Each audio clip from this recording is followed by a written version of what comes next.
Do you love boba with milk tea? Go hole in it.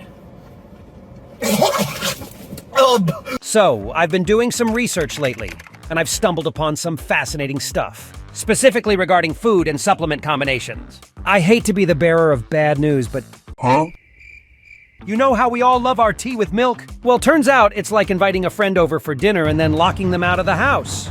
All right, let's dive deeper into this tea and milk debacle. So, tea contains these natural compounds called catechins. They're like the little soldiers of the tea world, fighting off all sorts of health issues. But when you add milk, especially cow's milk, it's like you're putting these soldiers into a soap bubble.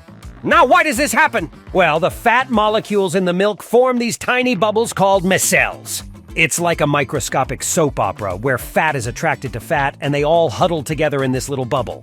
And what happens to our catechin soldiers? They get trapped in these bubbles. It's like they've been sent to a fat prison and they can't get out to do their job. So when you drink your tea, these catechins are not easily absorbed by your body. They just roll down your gut and out the other end. But don't worry, there's a solution. There's this thing called milk tea from Taiwan. This milk tea, also known as Jinchuan or golden lily, is a type of oolong tea. It's grown in the high mountain regions of Taiwan, where the air is as clean as Thor's hair, and the soil is as rich as Tony Stark. Now, what makes this tea special is the way it's processed. The leaves are harvested, withered, tossed, oxidized, and then roasted. And just like Chris Hemsworth training for Thor, this rigorous process brings out the best in the tea leaves. The result is a tea that has a naturally creamy and smooth flavor, hence the name milk tea. But don't be fooled, there's no actual milk involved. It's like Thor's hammer. It only looks heavy, but it's actually light. Well, unless you're worthy. And why is it healthy? Well, just like other types of tea, milk tea is packed with antioxidants. These are like the Avengers of your body, fighting off free radicals and preventing cellular damage. Plus, since there's no actual milk in this tea, you're not trapping the catechins in a fat prison.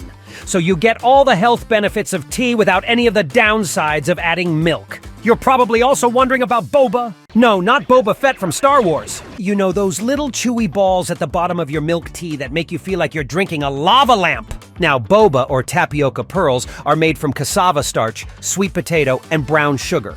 Sounds healthy, right? Well, not so fast. It's like finding out that your favorite superhero is actually a villain.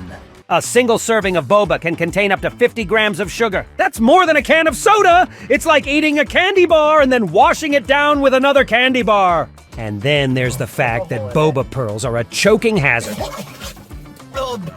But don't worry, there's a solution. You can ask for less sugar or no sugar at all. Sure, it might not be as fun, but at least you won't end up with a sugar-induced hangover. Now let's talk about supplements. They're not the stars of the show, but they're there to fill in when the main actors can't make it. Omega-3 fatty acids and vitamin D3 are like the Hugh Jackmans of the supplement world. They're versatile, they're reliable, and they're good for you. But just like Hugh Jackman, they're not a replacement for a balanced diet. And here's a fun fact. Did you know that if you slice mushrooms and put them in sunlight, they make more vitamin D? It's like they're sunbathing. I mean, who knew mushrooms were such beach bums?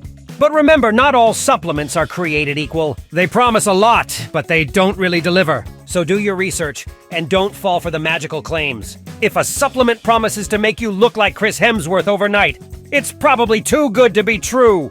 So, what's the takeaway from all of this? Well, be aware of what you're putting into your body. And remember, just because something tastes good doesn't mean it's good for you. I mean, I love pizza, but I wouldn't run a marathon after eating one. And always consult your physician before making any major changes to your diet. Because the only thing worse than a bad diet is a bad diet based on bad advice. That's all for today, folks. We'll see you in the next video.